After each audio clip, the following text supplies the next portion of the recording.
এই 10টা কাজের একটাও যদি কেউ করে তবুও ঈমান ভেঙে যাবে, ঈমান বিধ্বংসীকারী বিষয়। তখন আবার তাকে পুনরায় শাহাদা দিয়ে ইসলামে প্রবেশ করতে হবে, মুমিন হতে হবে, ঈমানদার হতে হবে। জানার দরকার নাই, খুবই গুরুত্বপূর্ণ। তো আমি শুধু আজকে পয়েন্টগুলো বলবো, ইনশাল্লাহ এরপরে কখনো বিস্তারিত কথা হবে ইনশাল্লাহ। তো লিখে নেন, এটাও লিখেও নিতে পারেন, কোনো অসুবিধা কিছু নাই। ঈমান বিধ্বংসী কয়টা বিষয়? আবার বলছি, ঈমান বিধ্বংসী কয়টা বিষয়? ওই যে উদাহরণ দিলাম, অজু করেছেন, এখন যদি কারো ধরেন কেউ বমি করে ফেললো বা ইস্তেঞ্জা করে ফেললো, অজু থাকবে? গোসলে থাকবে? থাকবে না। এরকম ঈমান বিধ্বংসী কিছু বিষয় আছে যেগুলো করলে ঈমান বের হয়ে যাবে, চলে যাবে। আল্লাহ পাক এই সবগুলো কাজ থেকে আমাদের সবাইকে হেফাজত করেন। তাহলে এখন আমরা যে কয়েকটা বিষয় বলছি, ঈমান বিধ্বংসী 10টা বিষয়। 1 নাম্বার, আল্লাহর সাথে শিরক করা। আল্লাহর সাথে শিরক করা, ওই যে শিরক নিয়ে তো আলোচনা হয়েছে বিস্তারিত এখানে বেশ কয়েকদিন, তাওহীদ নিয়ে কথা হয়েছে। শিরক মানুষের কথায় হয়ে যায়, কাজে হয়ে যায়, আকীদায় হয়ে যায়, চিন্তায় হয়, দর্শনে হয়, ইবাদতের ক্ষেত্রে হয়। এরকম বহু ক্ষেত্র আছে শিরকের। তো শিরক সম্পর্কে বিস্তারিত জানতে হলে তাওহীদ এবং শিরকের উপর যে কিতাবগুলো আছে এগুলো বাসায় কিনেন, পড়েন। যেগুলো বুঝবেন না আলেমদেরকে জিজ্ঞাসা করবেন। তাহলে প্রথম কথা হলো, আল্লাহ পাকের সাথে শিরক করা যাবে না। শিরক করলে ঈমান ছুটে যাবে। এই বিষয়ে সূরা নিসার মধ্যে 48 নম্বর এবং 116 নম্বর আয়াতে আল্লাহ পাক ইরশাদ করেছেন, ইন্নাল্লাহা লা ইয়াগফিরু আন ইউশরাকা বিহি ওয়া ইয়াগফিরু মা দুনা যালিকা লিমান ইয়াশা। নিশ্চয়ই আল্লাহ তাআলা তার সাথে শিরকের গুনাহ ব্যতীত অন্য যে কোনো গুনাহ যাকে ইচ্ছা মাফ করতে পারেন। নিশ্চয়ই আল্লাহ রাব্বুল আলামিন তার সাথে শিরকের গুনাহ ক্ষমা করেন না, এছাড়া অন্য যে কোনো গুনাহ যাকে ইচ্ছা ক্ষমা করতে পারেন। তওবা করলে শিরকের গুনাহ মাফ হবে, তওবা না করে শিরকের উপর মৃত্যুবরণ করলে অবস্থা ভয়াবহ। যার আমল নামায় শিরক থাকবে নিশ্চিত জাহান্নাম, আর যার আমল নামায় শিরক থাকবে না, যত গুনাহই থাক, একদিন না একদিন জান্নাত। যার আমল নামায় শিরক থাকবে, জাহান্নাম ছাড়া রাস্তা নাই, ওই অবস্থায় মারা গেছে, ওই অবস্থায় মারা গেছে আর কি। আর যার আমল নামায় শিরক নাই, অন্য হয়তো পাপ আছে, আল্লাহ পাক চাইলে যে কোনো পাপ মাফ করতে পারেন। তবে শিরকের সাথে এখানে কুফরও থাকতে পারে, কুফর থাকলেও একই অবস্থা। তো এক কথায় সূরা নিসা আল্লাহ রাব্বুল আলামিন বলেছেন যে আল্লাহ রাব্বুল আলামিন তার সাথে শিরকের গুনাহ ক্ষমা করেন না বা করবেন না, এছাড়া যে কোনো গুনাহ আল্লাহ পাক যাকে ইচ্ছা ক্ষমা করতে পারেন। এছাড়া সূরা মাঈদার 72 নম্বর আয়াতেও ইরশাদ করা হয়েছে যে ইন্নাহু মান ইউশরিক বিল্লাহ ফাকাদ হারামাল্লাহু আলাইহিল জান্নাহ। এটা তো আপনারা জানেনই, ওয়া মাওয়াহুন নার ওয়া মা লিয-যালিমিন মিন আনসার। যে নিশ্চয়ই আল্লাহ রাব্বুল আলামিন বলছেন যে নিশ্চয়ই যে ব্যক্তি শিরক করে, নিশ্চয়ই যে ব্যক্তি শিরকে লিপ্ত হয়, আল্লাহ পাক তার জন্য জান্নাত হারাম করে দেন। নিশ্চয়ই যে ব্যক্তি শিরকে লিপ্ত হয়, আল্লাহ পাক তার জন্য জান্নাতকে হারাম করে দেন এবং তার বসবাস করার স্থান হবে জাহান্নাম বা আগুন। ওয়া মা লিয-যালিমিন মিন আনসার, এবং জালেমদের কোনো সাহায্যকারী নেই। তো এই শিরকের অনেক প্রকারভেদ আছে, এগুলো নিয়ে ইনশাআল্লাহ পরে কখনো বিস্তারিত কথা বলবো। এর আগেও বলা হয়েছে। তো মনে রাখবেন, মানুষের কথায় শিরক হয়ে যায়, কাজে শিরক হয়ে যায়, চিন্তায় শিরক হয়, আকীদায় শিরক হয়, ইবাদতের মধ্যে শিরক হয়। এছাড়াও গোপন শিরক বা রিয়া, খফি, শিরকুল খফি, এগুলো শিরকের অন্তর্ভুক্ত। এটা হলো 1 নাম্বার ঈমান বিধ্বংসী 10টা বিষয়। প্রথমটা হলো আল্লাহর সাথে শিরক করা। 2 নাম্বার, আল্লাহ এবং বান্দার মাঝে মধ্যস্থতাকারী স্থাপন করা। আল্লাহ এবং বান্দার মাঝে মধ্যস্থতাকারী স্থাপন করা। আবার বলছি যে আল্লাহ এবং তার বান্দার মাঝে ওই যে তৃতীয় কোনো পক্ষকে দাঁড় করানো। যেমন আবু জেহেলদের যুগে চলে যান, আবু জেহেলরা বলতো কি, আবু জেহেল, আবু লাহাব, উতবা, সাহেবা, তারা বলতো যে মা না'বুদুহুম ইল্লা লিয়ুকাররিবুনা ইলাল্লাহি যুলফা। তাদেরকে প্রশ্ন করা হতো যে তোমরা লাত, উজ্জা, হবল, মানাত এগুলো মূর্তির পূজা কেন করো? তারা বলতো যে মা না'বুদুহুম ইল্লা লিয়ুকাররিবুনা ইলাল্লাহি যুলফা। আমরা তো শুধু এই জন্যই তাদের ইবাদত করি যে এই মূর্তিগুলো আমাদেরকে আল্লাহর কাছে পৌঁছায় দিবে, মানে এই মূর্তিগুলো আমাদেরকে আল্লাহ পর্যন্ত পৌঁছায় দিবে। এই যে মধ্যস্থতাকারী স্থাপন করা, এখনো বাংলাদেশের প্রেক্ষাপটে বহু কবর পূজারী, মাজার পূজারী এইভাবেই এই আকীদাই পোষণ করে না। একটা তো হলো শহীদরা সুপারিশ করবেন, আল্লাহর ওলিগণ সুপারিশ করবেন, নবীগণ সুপারিশ করবেন, মুহাম্মদ সাল্লাল্লাহু আলাইহি ওয়াসাল্লাম সুপারিশ করবেন। এইটা তো আল্লাহ রাব্বুল আলামিনের দেয়া ইখতিয়ারে করবেন। আর কেউ যদি আকীদা পোষণ করে যে কবর শায়িত ব্যক্তি আমাকে সন্তান দিতে পারে, আমার ভালো মন্দের মালিক, আমার কথা শুনে আমি দোয়া করলে আমার কথায় জবাব দিবে, তো মুশরিক। এই শিরকি আকীদা আর আবু জাহেলের আকীদার মধ্যে কোনো পার্থক্য নেই। বুঝতে পারছি যে আল্লাহ এবং বান্দার মাঝখানে কোনো মধ্যস্থতাকারী রাখা যাবে না। শুধু আল্লাহ এবং বান্দার মাঝখানে আছে নবী সাল্লাল্লাহু আলাইহি ওয়াসাল্লাম এবং তার আদর্শ। এর মধ্য দিয়ে আল্লাহকে পাইতে হবে। সাহাবায়ে কেরামের আদর্শ, তাদের মধ্য দিয়ে আল্লাহকে পেতে হবে, এই হলো বিষয়। এবং আমাদের আকাবির আসলাফদের মানহাজ, এগুলো আমরা ফলো করব। তিন নম্বর হচ্ছে যারা মুশরিক বা কাফেরদেরকে কাফের মনে করে না, যারা মুশরিক বা কাফেরদেরকে কাফের মনে করে না বা তাদের কুফরিতে সন্দেহ পোষণ করে, তারাও ঈমান থেকে বের হয়ে যাবে। ধরেন কোন একজন ব্যক্তি, মুসলমান নামধারী একজন ব্যক্তি যদি মনে করে যে কাদিয়ানীরা আসলে কাফের না, নাউজুবিল্লাহ, এরকম যদি মনে করে তাহলে সেও কাফের, সে ঈমান থেকে চলে গেছে। যদি বলে না আসলে সনাতন ধর্মটা কুফরি না, খ্রিস্টান ধর্ম ওটা কুফরি না, ইহুদি ধর্ম ওটা কুফরি না, মানে ওর কাছে এগুলো ভালো লাগে, তাহলে বুঝেন সেকুলারিজমের মধ্যে থাকার মধ্যে কি বিপদ, কোথায় ঈমান চলে যাচ্ছে বুঝতেই পারছে না। সকালে ঈমানদার আছে, বিকেলে হয়তো কাফের হয়ে গেছে, বিকেলে ঈমানদার ছিল, সকাল হতে হতে কাফের হয়ে গেছে। কেউ যদি মনে করে যে কাফের মুশরিকরা কাফের না, সন্দেহ পোষণ করে যে আসলেই কি তারা কাফের নাকি কাফের না। কেউ যদি মনে করে ইহুদি ধর্মও সঠিক, খ্রিস্টান ধর্মও সঠিক, কথিত সনাতন ধর্মও সঠিক, হ্যাঁ, কমিউনিজমও সঠিক, বা জৈন ধর্মও সঠিক, বৌদ্ধ ধর্মও সঠিক ইত্যাদি, আর ইসলামও সঠিক, এরকমও যদি মনে করে, কাফের, ঈমান থেকে বের হয়ে গেল। কেউ যদি এক কথায় কাফিরকে কাফির মনে না করে, মুশরিককে মুশরিক মনে না করে এবং এতে কোনো সন্দেহ পোষণ করে, তাহলে সেও কাফের হয়ে যাবে। 3 নম্বর বিষয়। 4 নম্বরে আসেন।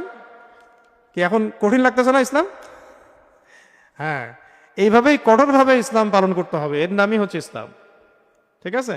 4 নম্বর, আসলে কঠিন তো না, আমাদের সমাজে এটাকে এইভাবেই নর্মালাইজ করা হয়েছে আর কি। এই কারণে আমাদের কাছে মনে হয় যে আমরা কি একটু বেশি কঠোর কথা বলতেছে কিনা। আসলে এটাই হচ্ছে ইসলাম। ইন্না দীনা ইনদাল্লাহিল ইসলাম, এইটাই ইসলাম।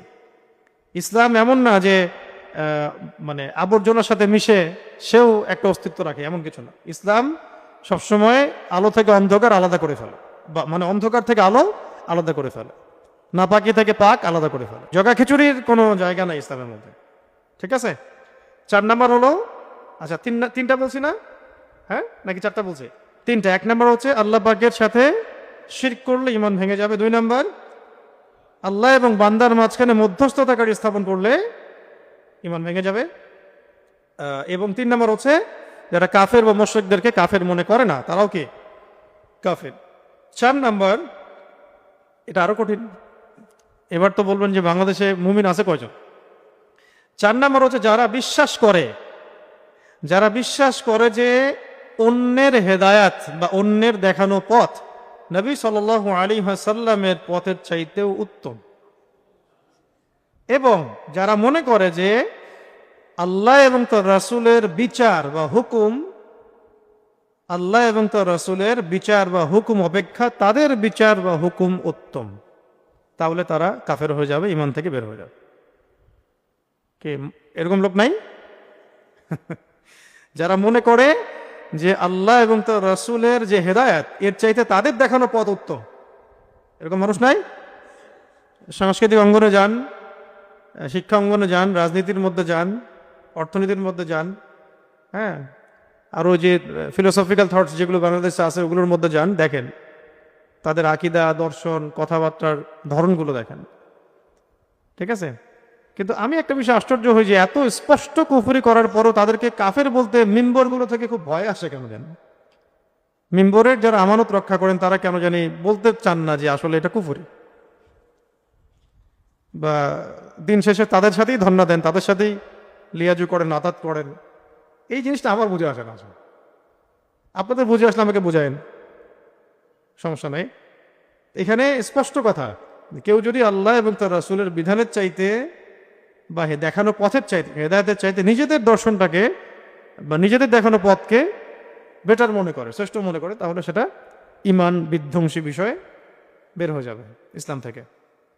আচ্ছা, যেমন এখানে এক্সাম্পল হিসেবে বলা হয়েছে যে ওই সমস্ত লোক যেমন উদাহরণস্বরূপ ওই সমস্ত লোক যারা তাগুতের মানে আল্লাহ দ্রোহী শক্তির বিধানকে রাসূলুল্লাহ সাল্লাল্লাহু আলাইহি ওয়াসাল্লামের বিধানের উপর প্রাধান্য দেয়, এক্সাম্পল দিয়ে দেওয়া হয়েছে। ওই সমস্ত লোকেরাও এর অন্তর্ভুক্ত যারা মানবরচিত বিধান বা মতবাদকে ইসলামী বিধানের উপর প্রাধান্য দেয়। এখন যত সেকুলার রাষ্ট্র আছে, ডেমোক্রেটিক রাষ্ট্র আছে, কমিউনিস্ট রাষ্ট্র বা ন্যাশনালিজমে যারা বিশ্বাসী, তাদের আইন কানুন বিচার সংবিধান এগুলো কি প্রমাণ করে? এই যে কঠিন হয়ে গেল এখন, তারাও তো দায় ডুবি নিয়ে ঘোরাফেরা করে। কেউ কেউ ওই সিস্টেমের মধ্যে ঢুকিয়ে আবার ইসলামে কায়েম করার চেষ্টা করতেছেন, মাশাআল্লাহ। তাহলে মুশকিল। আল্লাহ আমাদেরকে সঠিক বুঝ দান করেন। যতদিন ধরে আমরা এই চেষ্টাটা করছি তার চেয়ে আমার মনে হয় যে অর্ধেক সময় যদি আমরা হকার বাতিল স্পষ্ট করতাম, তাহলে জেনারেশন তৈরি হতো যারা নিজেরাই বলতো যে আমরা এসব বাতিলপন্থী কোনো কিছু চাই না। আমরা প্রায় 50 বছর নষ্ট করেছি, প্রায় 50 বছর। এখন যে একটা মানে হাইপ দেখা যায়, বা বুঝুক না বুঝুক ইসলাম, আল্লাহ, রসুল, শরিয়া, ইমারা, আল্লাহর আইন, এগুলোর প্রতি যে মহব্বতটা দেখা যায় একটা প্রজন্মের মধ্যে, এই মেহনতটা কিন্তু আপনি 30 বছর আগের জেনারেশনের মধ্যে এইভাবে হয়তো পাবেন না। এটা খুব ভেরি রিসেন্ট এটা দেখা যাচ্ছে মাশাআল্লাহ, যে বাংলাদেশের মাটিতে একটা জেনারেশন এরকম কথা বলছে বা আকীদা পোষণ করছে। তাহলে যদি আমরা 50 বছর থেকে ট্রাই করতাম তাহলে আরো বেটার হয়তো নিশ্চয়ই। তা ঠিক আছে, এখন থেকে আমাদের কাজ হচ্ছে আরো 20 বছর চেষ্টা করা। চল 5 নাম্বার শোনেন।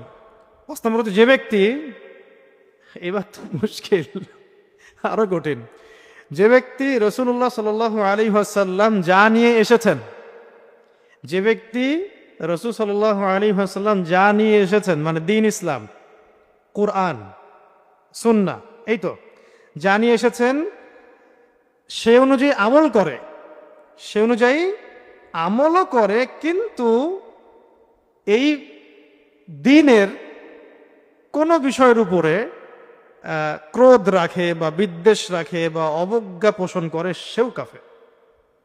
মানে কঠিন বিষয়, মানে আপনি আল্লাহ এবং তার রাসূলের পক্ষ থেকে যা এসেছে মানে দ্বীন ইসলাম, কোরআন এবং সুন্নাহ, এর উপরে ধরেন আমলও করছেন কেউ একজন, কিন্তু ইসলামী কোনো বিধানের উপরে সে হিংসা তো না, বিদ্বেষ পোষণ করে, তাচ্ছিল্য করে অথবা এটাকে অবজ্ঞা করে, সেও কাফের। আপনি 5 ওয়াক্ত নামাজ পড়ছেন, দিনের অনেক বেসিক ফান্ডামেন্টাল পালন করছেন, কিন্তু বলছেন আর পর্দার বিধান এই যুগে চলে নাকি, ব্যাস ইসলামী আইন এই যুগে চলে নাকি, কাফের হয়ে গেল। বুঝতে পারতেছি? সে নিজে কিন্তু পালন করে, নামাজও পড়ে, রোজাও রাখে, হজও করে, মাঝে জাকাতও দেয়, কিন্তু ইসলামের কোনো বিধানের উপরে সে কি করে, বিদ্বেষ পোষণ করে অথবা তাচ্ছিল্য করে, অবজ্ঞা করে, কাফের হয়ে যাব। এই ফিল্টারে এখন থাকেন, এই ফিল্টারে এখন থাকতে থাকেন চারপাশে, দেখেন কি হয়।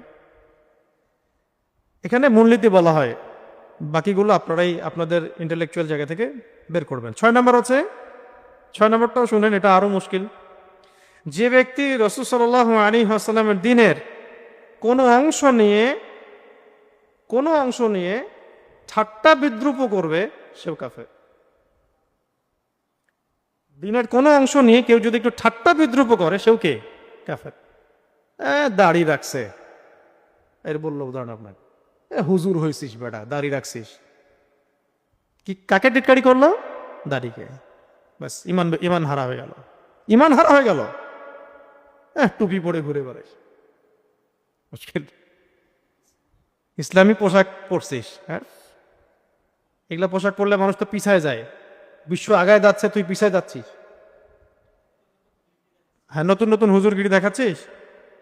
হ্যাঁ, ইমান বিধ্বংসী কথা এগুলা, ইমান বিধ্বংসী কথা।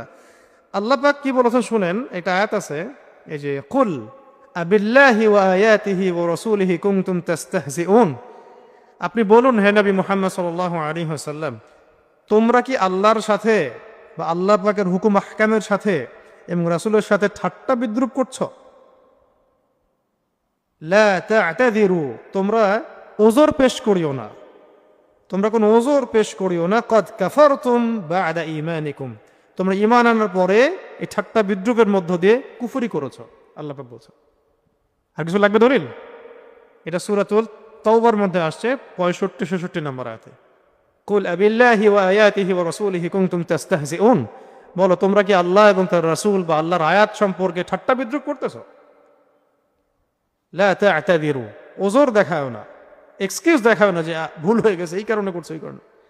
কদ কাফারতুম বা'দা ঈমানিকুম, তোমরা ঈমান আনার পরে আবার কুফরি করেছো। তসলিমা নাসরিন টাইপের মহিলাদের কি হবে? এরা যারা শাহবাগী তাদের কি হবে? বামদের কি হবে? প্রগতিশীলতার নামে যারা যারা ইসলাম বিদ্বেষী তৎপরতা কি হবে? প্রথম আলোর কি হবে? পত্রিকার কি হবে? লিখনির কলামগুলোর কি হবে? কার্টুন যারা আঁকতেছে ব্যঙ্গ বিদ্রুপ কি হবে? সাতেনদের কি হবে? আপনাদের এখনো মনে হয় যে আপনারা একদম ইসলামী রাষ্ট্রে বাস করেন বাংলাদেশে? আপনারা এখন যুদ্ধক্ষেত্রে আছেন, বুঝতে পারেন না জিনিসটা।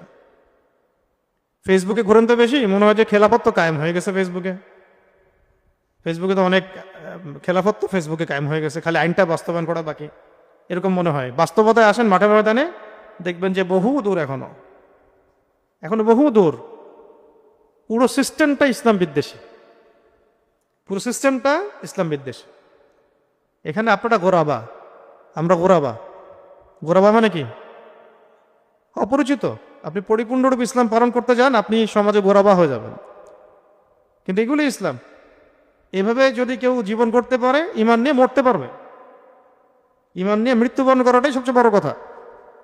ঈমান নিয়ে মৃত্যুবরণ করাটাই সবচেয়ে বড় কথা, এবং কিয়ামতের মাঠে সফল হওয়াটাই সবচেয়ে বড় কথা। দুনিয়া কি হয়ে যায় যাক, এটা মাছির পাখার পরিমাণও মূল্য নেই আল্লাহ পাকের কাছে। একটা মাছির পাখার পরিমাণ মূল্য আল্লাহ পাকের কাছে নাই এই দুনিয়া। আর আমরা দুনিয়াতে সাবিত করতে চাই, দুনিয়াতে বড় হইতে চাই, দুনিয়াতে সবার চোখে মানে আল্লাহর ওলি হয়ে থাকতে চাই।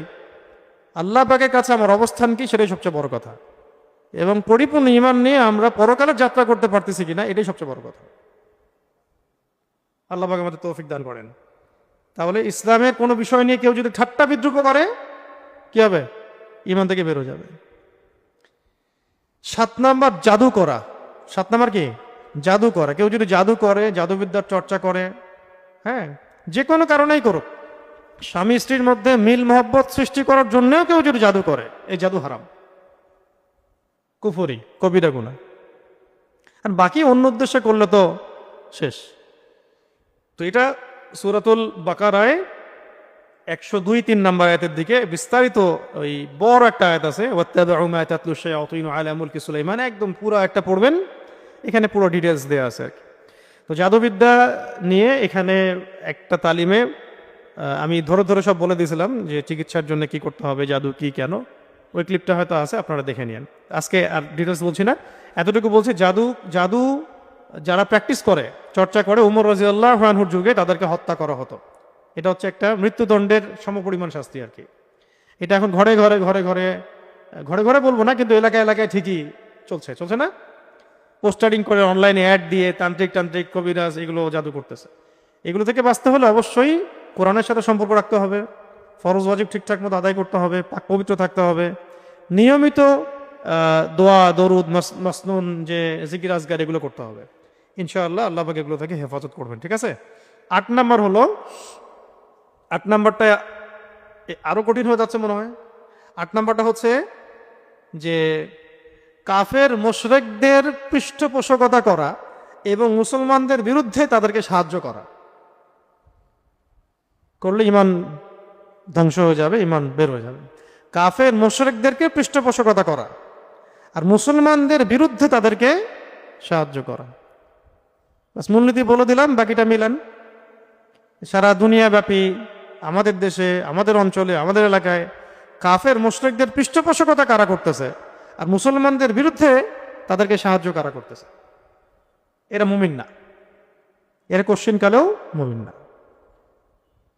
বাস্তবতা এরকম আর কি।